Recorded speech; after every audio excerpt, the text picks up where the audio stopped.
نبی کے عزت، نبی کے حکم، نبی کے امر سے تمام صحابہ کو نماز پڑھائی، اور ہم بالکل کھلے دل سے کہتے ہیں حضرت علی نے خود تھاپا لگا کے مصلی پہ صدیق اکبر کو کھڑا کیا۔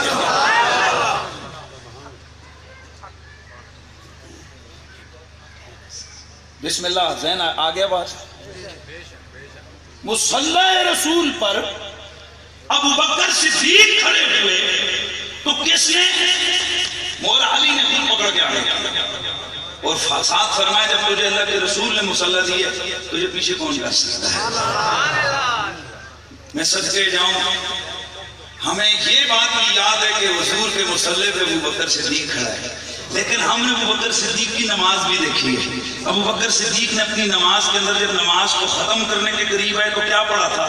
عبدہ و رسولہ پڑھ کے پڑھا تھا اللہم صلی علی محمد وعلی آل محمد۔ یار کیا عجب معاملہ ہے کہ صحابہ کا امام مصلی پہ بیٹھ کے پیچھے بیٹھے ہوئے علی پہ درود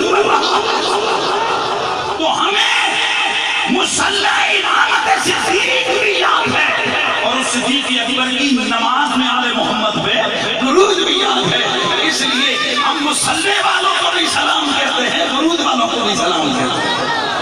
اور پھر ہماری یہ صدا لگتی ہے، لگتی رہے گی، ہم کہتے آئے ہیں، کہتے رہیں گے کہ لگاتے ہیں نعرہ یہ ایمان والے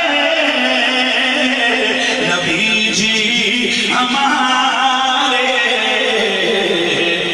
بڑی شان والے، نبی جی ہمارے بڑی شان والے۔